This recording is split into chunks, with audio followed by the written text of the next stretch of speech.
Listen,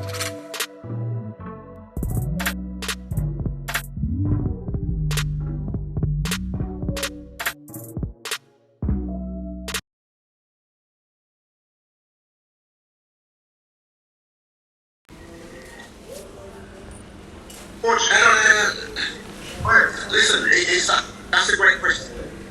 One second, that's a great question because although it's a game that you would want to play, I don't think I would have put it in between playing against Suriname and Mexico.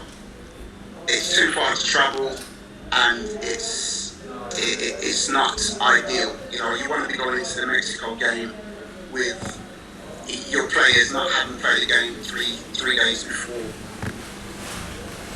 So for me, it's a great game to be involved in because they are world class opponents.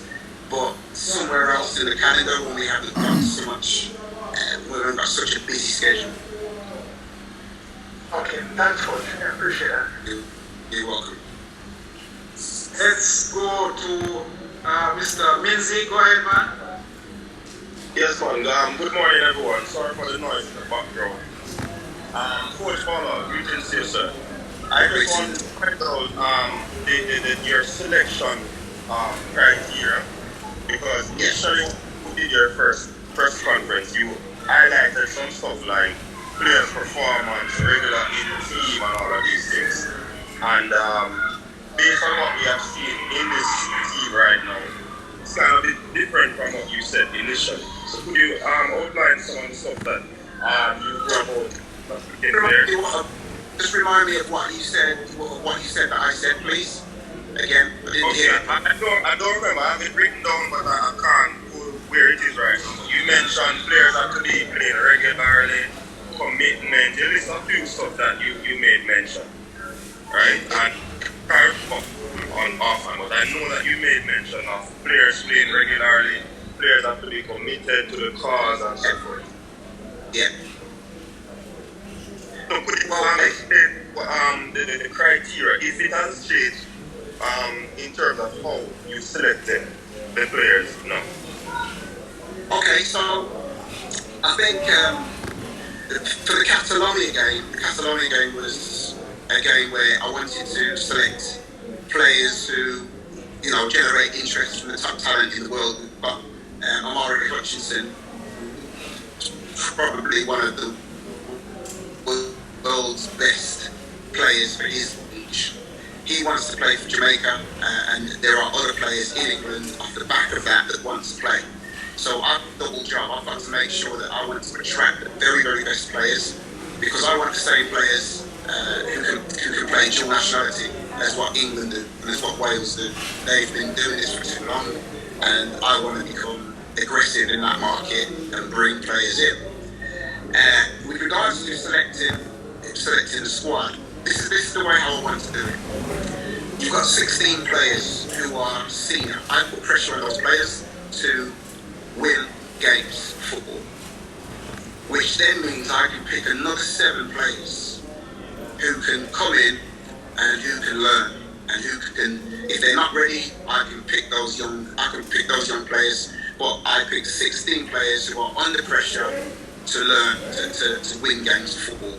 So they may come, that will come in your Shamars, your Revels, your Speedies. These players are under pressure. Senior players, young players who have broken into the first team, 16 players. And that way I can call the other 7, I can succession plan, and I can start to bring through some other youngsters or players who come up in Jamaica who may need to adjust to the level and make sure that they can get a chance and some exposure. But those 16 players are under pressure to win the games of football.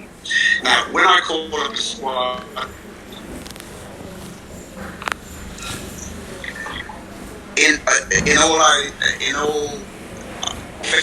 can call a squad of players, but then one player say, I can't make it because of this reason. I can't make it because of that reason. I'm getting married, I'm having a baby, I'm doing this. I then have to call somebody else. So now the consistency of what I originally planned, I can't be as consistent with the selection process. So there are many reasons why players don't come. But again, the last team that won in against the last game that we won were picked. Every single last one of them were picked. Greg Lee, Ravel, they were all picked because I believed in giving them a second chance. When they turned around to me and they said they can't come for whatever reason, I now have to pick somebody else. So there goes your consistency. So yeah, I still mean what I say, and I've still got a genuine plan going forward. However, sometimes players that can't come have to be replaced by other players.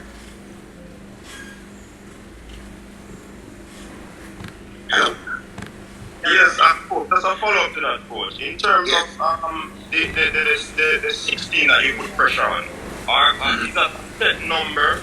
And also, based on what I'm gathering from you, is that the 7 that would be selected based on their availability, that would be a rotation on 7, or does that rotation include the 16 that you put in pressure on? Well, like I said, the 16 are an experienced, will be an experienced group, because as we move, we still need to try to see if we can win games of football and to keep our rankings and things like that.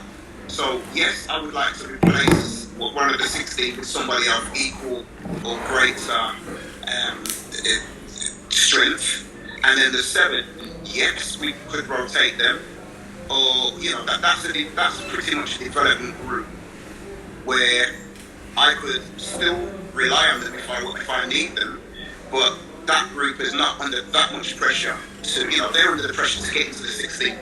And once you don't need any more than 16 players to make sure that you can win the game. 23 players, yeah, that's comfortable. But we've got our own story, and we need to forward, and we need a succession plan. With a succession plan, you need to be able to bring through players who either A, haven't had a chance, or B, are young players who need to get them ready for 2026 campaign.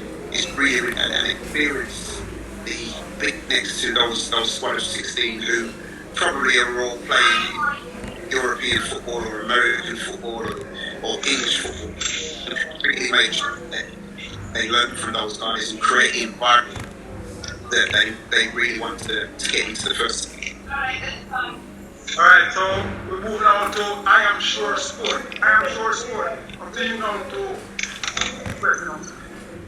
Thank you, Mr. Bailey. Good morning, Coach Hall, good morning to you as well. So, my question is to piggyback on what was just asked. In terms of players, right, because I know you're very big on the commitment of persons representing the national team. What constitutes a reasonable excuse to not be available in your estimation? And when you call in a player, when one player says, I'm not available for whatever reason, a player comes in, maybe a local player from somewhere else and performs, how do you manage that in terms of the player who may have turned down the call for whatever reason? Hold on, there was who turn their mics off. Wade Brown, Sean Grant, Alric, please turn Sean Grant, Alric,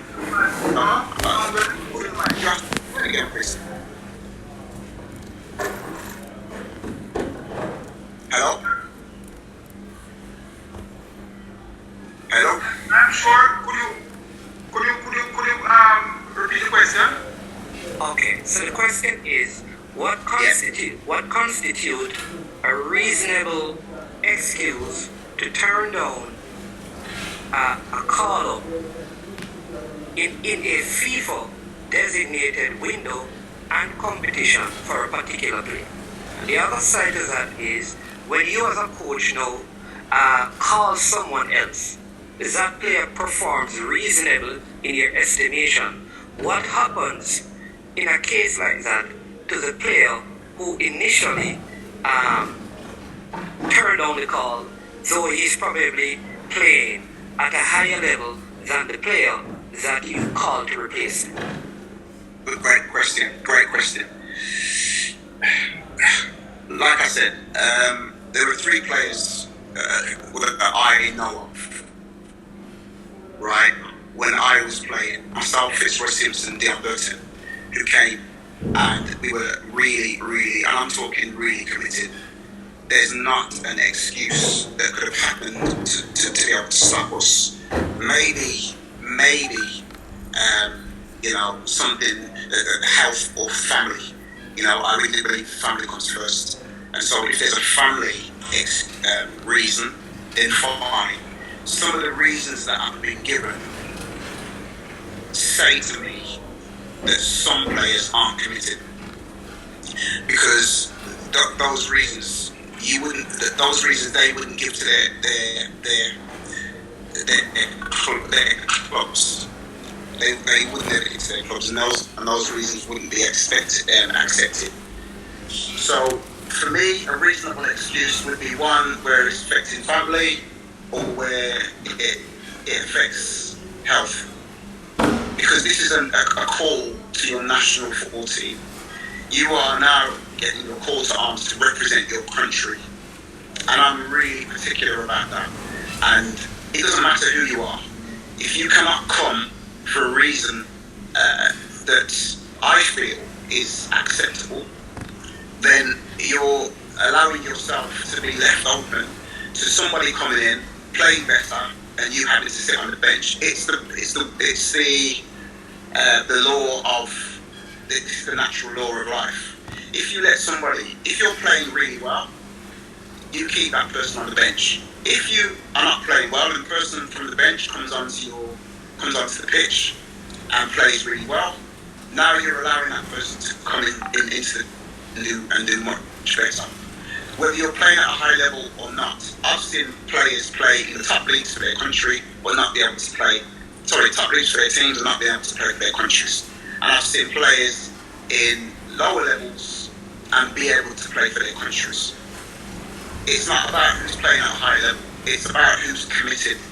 Because when we go and play against El Salvador, Mexico, it doesn't matter. They are playing for their country. They put their country first.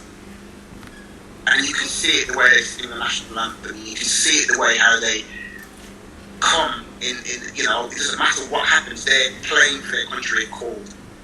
So that's the only reason why I protect it so much. People will say, well, you can call him, he might have had a good reason. Yes, he might have had a good reason, and I have to take that into consideration.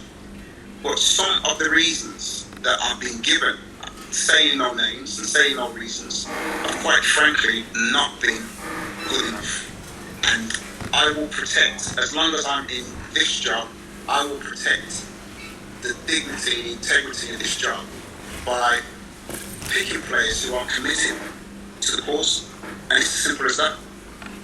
Alright, and then just to follow up on that, and then I'll close. On the flip side, a very, very great answer saying that is acceptable, and I do agree that you have to make that decision, and players should turn up no matter what, unless it's family or injuries. That I agree with.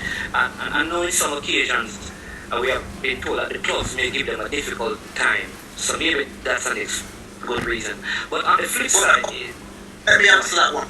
I'm sorry to cut across you, but 23 years ago, and I don't even have to speak to Fitzroy, I don't have to speak to Dion, or Marcus Gale, or Frank Sinclair. The same clubs were giving us the same problems, and the same clubs, or the same set of clubs, where there was no window then, there was no window. So when we were called, we went, and we come back to a backlash from our clubs and the fans. So I'm not saying that other people must do that, but the clubs have got a need, but Jamaica have a need. And I always say, well, if the club has got the need, I've got the same need. We have the same need as your football club. But yes, that's your bread and butter, but you will get 46 chances to represent your football club, or 38 chances, depending on what league you play in. With Jamaica, I played at the highest level in Jamaica, and I only played 41 games. These games come few and far between, so for me, it's much more special to be pulling on those colours and representing your country, because it may not happen that many times.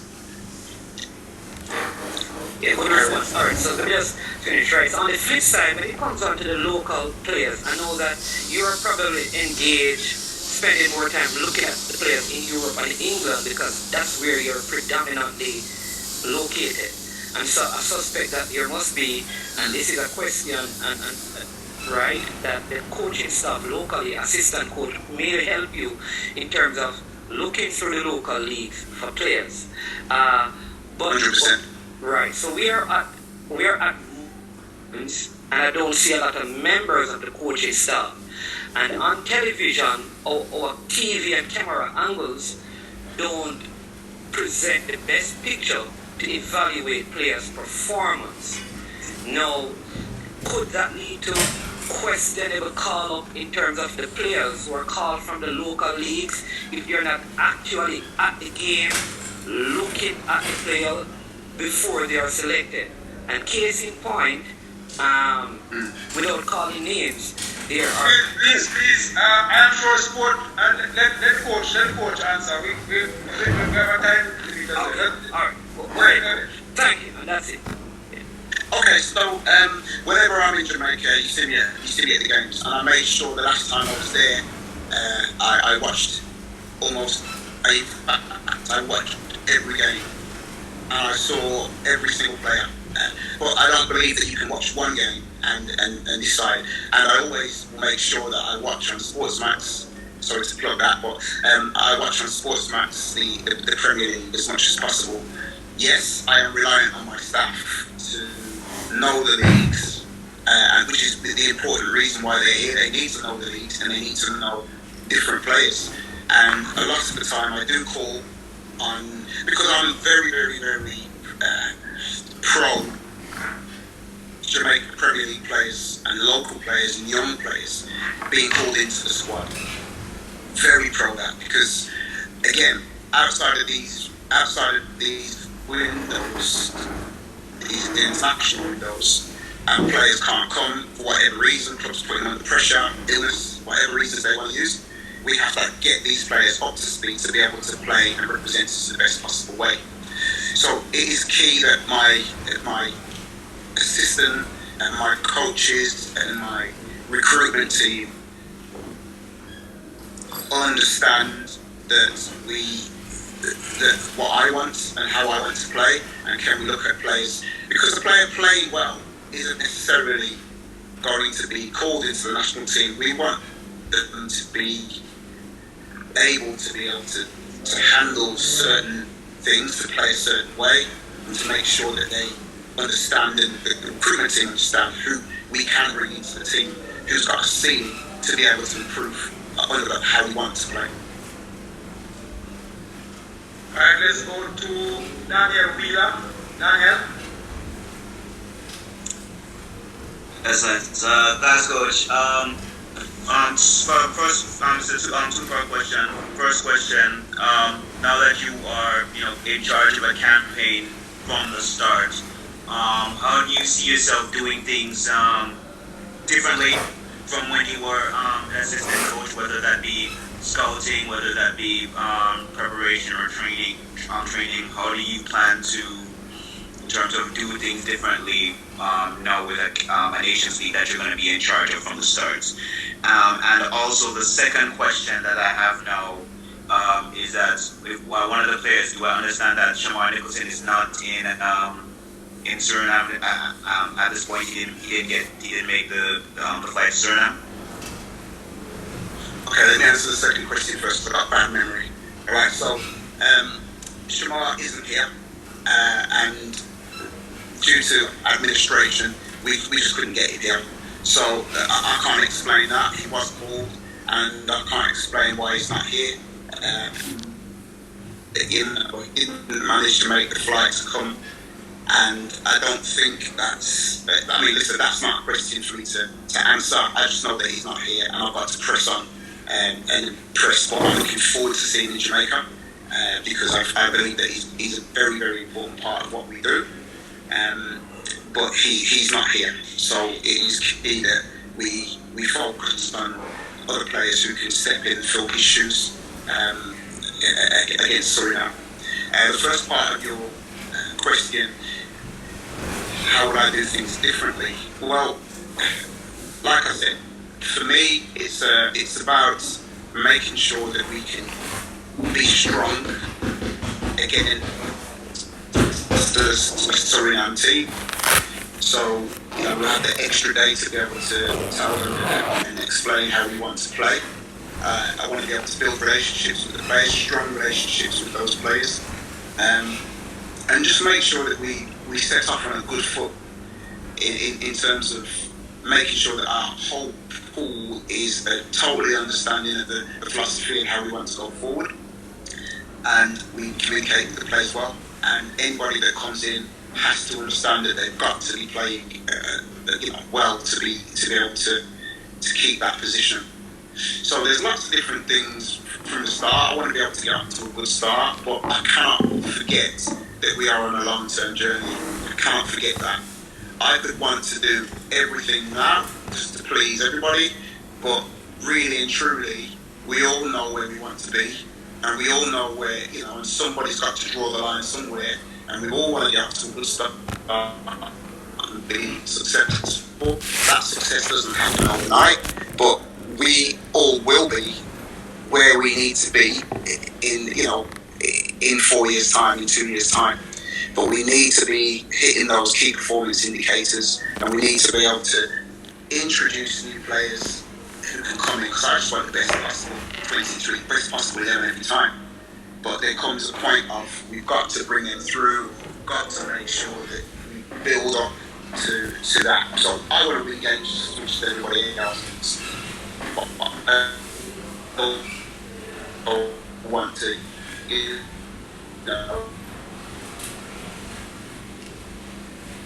winning also means producing a world-class next time. Does that answer your question, Daniel? A little bit, it got a little bit cut off with the connection, but I wanted to follow up to see in terms of what are those key performance indicators. I know you said that it is a long-term journey, but what are the things that you want to do off the bat right away differently from when you were an assistant? Well, I think no matter what, a different man is going to have a different, we could play 4-2-3-1 differently. Myself and the previous coach, whom I respect massively. But we're two different people. He could have his wingers coming inside, and I could have my wingers staying outside. It's a different approach. So, what I would do differently is I would have great things that he did, a lot of great things that he opened my eyes to, a lot of great things. I mean, back at the CONCACAF region. But in Japan means I've got to double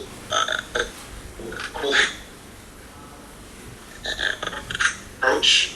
I want to bring through young players, and that's happened different concern and eliminate spirit mix.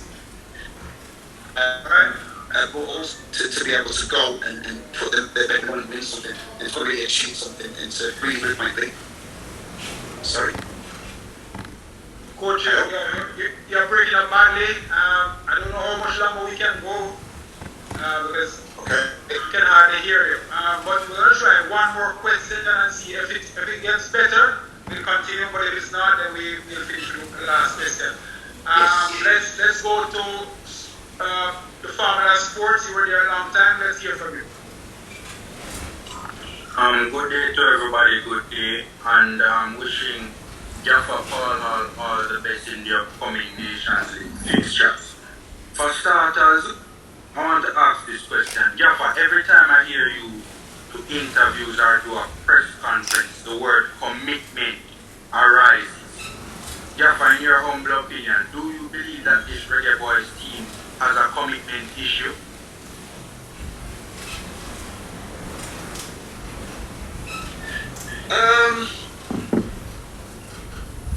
What a good question. No, I don't believe they've got a commitment issue. I believe there are individuals with commitment issues, but that's my job to paint of what it means to play.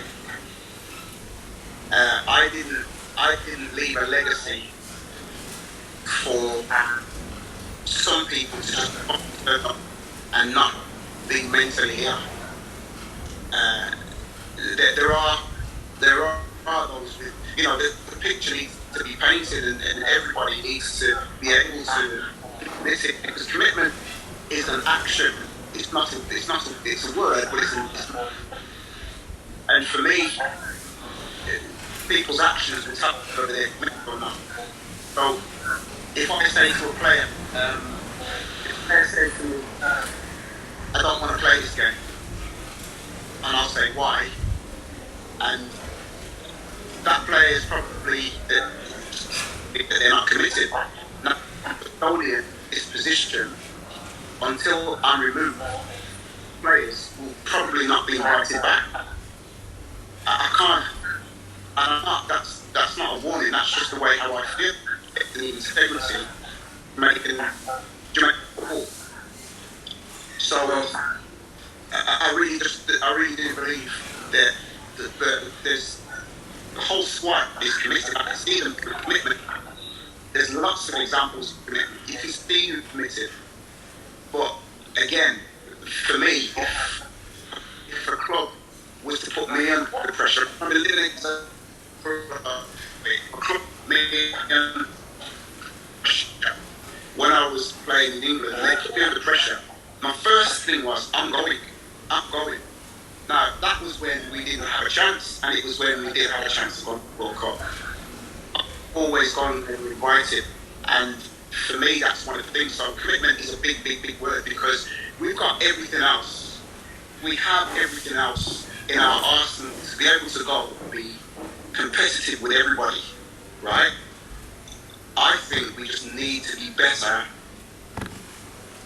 in certain areas at commitment, and I don't pull no punches when I say that, and I really want people to understand that. All right, Coach. A question about tomorrow night's game, right? Are you comfortable with the preparations that have taken place? Are you comfortable with your 11 that you are your starting 11? Are you comfortable going into tomorrow's game? Talk to us about tomorrow's game.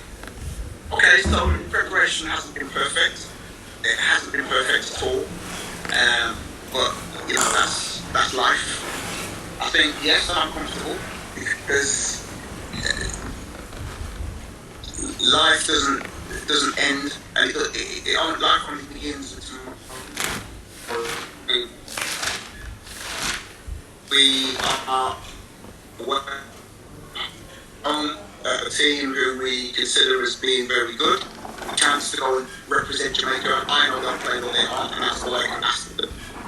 There are probably going to be people who aren't comfortable, but let's see at the end of the game if those players can step up and take their chance. Again, I'll say it again. When I called up a group of players, the group that won the game against the last game that we played, they were all called, and a few couldn't come for whatever different reasons, as well as others. So I didn't ever want to change the winning squad, but the squad that I've got pure faith in them. There's some experienced players in there, and they're all committed, and they all want to do the same thing for Jamaica as what we do. So yes, I'm comfortable, and we'll see what happens tomorrow. And finally, how much do you know about this team? We played them in 2017, I can recall. But how is it the same team? How much do you know about this team? And that's my last question. I used to work with one of the players called Jerome Cherry, and he's quite an effective player for them. I used to work with him at QPR, so I'm well aware of what he can do. He's a dangerous player. I don't believe he's turned up to this camp, but I really do believe that he is a strong player for them. We played against them in the Gold Cup as well recently. We know that they like to move the ball around. We know that they're from certain players in. We know that they like to move the ball around and be comfortable in possession. We've looked at them. We've studied them. We know where they're going to be good and where they're not going to be great. And the game plan will stay the same no matter what. But we know enough about them to be able to be competitive in a game of football with them. I hear something better, so I'll go on to 5 more minutes. Coach, I hope we can give me 5 minutes. Sports down the middle, your time. Mr. Bailey, I had a follow-up on another question here. I don't know if that would be a problem.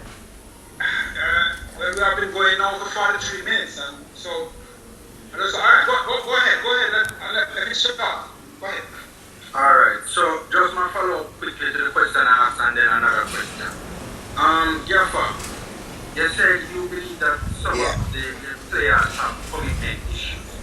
In your humble opinion, what do you think could be the reason for these commitment issues from some of these players?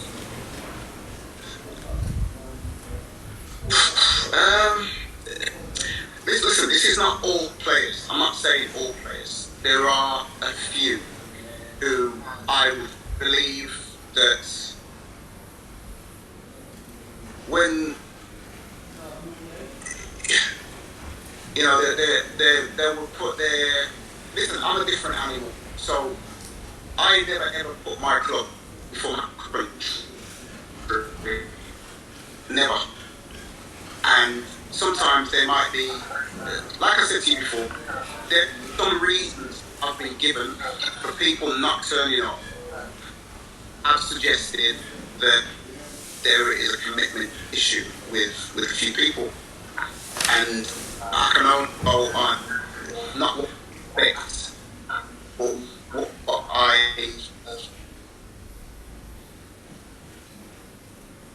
what I hear. The action, the action, and you can show it. Coach, we can't go any further.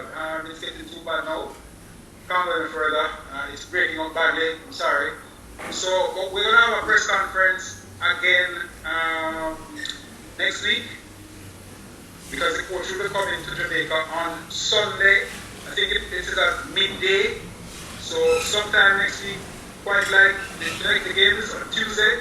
So very likely on sometime on Monday I'll try to arrange one Sunday. I'm on the coach, so it's a better situation right now.